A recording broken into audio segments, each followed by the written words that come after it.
My favorite part of user experience design is when we get to have a player sit down and play the game and experience it regardless of the barriers they might face. Seeing players just overjoyed at the experience is one of the things that brings absolute joy to my heart. I hope that everything that we do to make accessibility better within the game, that's something that we can bring to as many people as possible.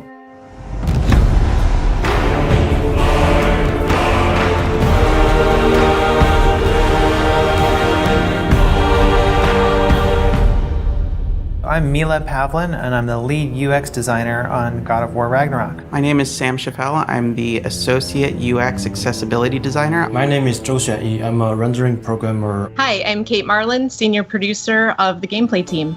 My primary job is to make sure that as I'm looking across the game, as features are developed, that designers and programmers and artists up front are asking themselves, am I taking accessibility features into account while I'm designing this? Is there something I can add systemically that will help integrate this feature across the board?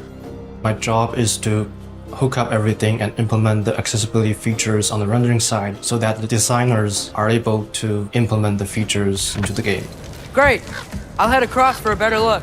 User experience design allows us to look at accessibility from the user perspective. So we are the ones who are actually going into the game and looking at the different design problems that there are to solve within the game and figuring out ways that players can access that content regardless of anything that they might have a difficulty with because of accessibility concerns. Accessibility at its core is making sure that we allow folks who want to play a game to be able to access the game and all of its features. That allows players to have experiences that they might not otherwise be able to. From swinging your axe as Kratos to traversing the realms and experiencing the story. These features make it possible to do these things. People are no longer limited by their physical capabilities, and they will be able to enjoy the game just like anybody else. There's a saying in the accessibility community, never about us without us, and we really wanted to make sure that everything that we are doing is with the community and not just about them. So we have to reach out to fans and understand what their needs are when it comes to accessibility concerns, and we have to reach out through consultants and playtesters to understand what things may be hindering someone from being able to complete the game. It's always the best to be able to communicate with the user and see what they're happy with and what they want improved. Some of the most inspiring things that I've seen that have made me want to think more about accessibility is seeing the stories that players have and how much it means to them when they're able to sit down with the game for the first time and play more than they ever thought they could. Boy, we must be better. You must never forget that. With the last God of War, we ended the game understanding that there were major problems with the way that we were designing for accessibility. Based on community feedback from the last title, we've incorporated several features into this title to make the experience more accessible. We talked to them about what they needed in order to play going forward, and we started to prioritize things very early in production. I think that was one of the biggest lessons we learned, is that early production, making sure that we have everything in place at the beginning of the development cycle. If you're trying to bake a blueberry muffin, you don't wait until the end to put the blueberries in. You make sure that it's in the batter. And with accessibility, we needed to make sure that we put those blueberries into the batter at the beginning so that they could bake in and we would have accessibility at the end. By having controller remapping, by having assists for things that seem trivial, we allow people to get past those blockers and experience it in a way that it's intended. The features that I am most excited for players to try out are the combat assists. I think that these are just amazingly fun to use. In the last title, we had a feature called Recenter on Attack. Every time you'd hit an enemy, the camera would make sure that enemy was centered. When we're looking at God of War Ragnarok, we've expanded those combat options to allow for recenter on swing, which means that as you swing your axe in combat, you're going to slowly orient towards a different enemy. This is one of my personal favorite features because every time you swing the axe or swing the blades, the camera recenters towards the enemy. This allows players to go into a space, and if you have limited mobility or if you're unable to utilize the look controls, you can still target different enemies even though you're not hitting them. One of the most important areas of innovation that we have on God of War Ragnarok would be the increased controls access that we've allowed. So, for example, players are now more able to remap the controller and choose from a wider range of presets. The feature that I'm most excited for players to try is the Collector's Mode. Collector's Mode highlights collectible objects in the game, such as ravens, so that they're much easier for players to find. I'm excited for players to try various features that we've created, from high contrast mode to traversal assist, auto pickup to navigation assist. Navigation assist was one that I particularly am proud of because we went from not being able to have someone navigate through the game at all to having someone be able to navigate using just a navigation assistance ping. So we looked at games like The Last of Us Part 2 and how they were navigating players through their world with low vision play. And we took our own internal compass system and were able to actually allow players to rotate their camera towards the compass and navigate to their next objective.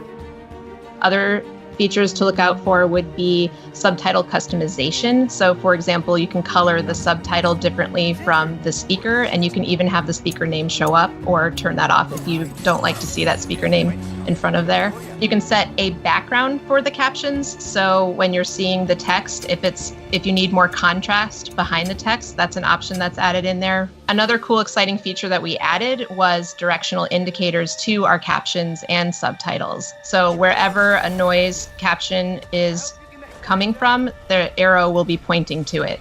So if there's a character speaking and you see the subtitles on the screen, there will be an arrow pointing out also where that character is relative to the player's camera. All these features will enable players to experience the game in different ways and adjust the challenge to their needs. Some of the things that I found useful are just settings around kind of reducing the amount of inputs I have to do when I don't feel like it's super necessary for me to control that aspect of the game. This one has helped me by having options like traversal assist, which just kind of makes the character vault over things and climb up things automatically, which reduces the strain on my body so I can just get ready to fight rather than just be spending time like traveling over things. I think a big misconception people have about accessibility features is that they're only applied to certain people. It's not about making a game easy. It's not about adding cheats. Accessibility controls are beneficial for everyone. It's beneficial for people with disabilities to be able to better engage with the game, but also open up those menus and see what they can do for you.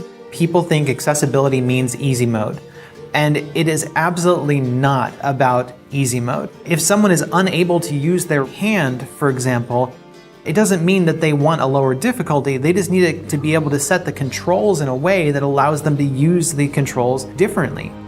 I'm partially deaf, so I can only hear out of my right side. And the fact that they had audio panning made me really, really happy because I still can feel vibrations from my left. So I just channeled more of the audio through to my right side, which enabled me to hear everything just kind of better. Growing up playing games one-handed was very challenging. Early games didn't have all the accessibility features that games like God of War Ragnarok and The Last of Us Part 2 have. There's a stronger motivation there to be a better developer and a better designer when you know that you are making people's lives better by allowing them to play. The future of accessibility in video games is very exciting. As we continue to innovate and the conversation grows, the experience just gets better for everyone. My hope is that it will expand beyond our current audience to include everyone.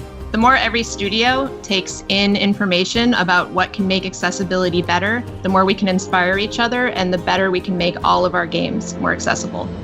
I really have a high vision of making games that are not just accessible in the way that you can just get through them, but that they're accessible in a way that they are enjoyable and create more choice for players.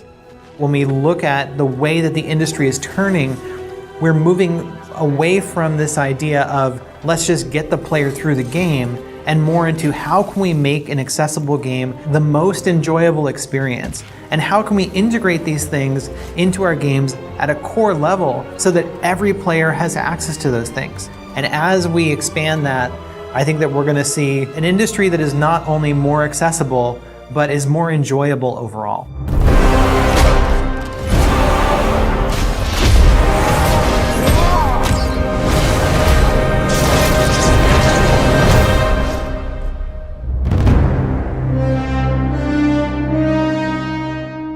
PlayStation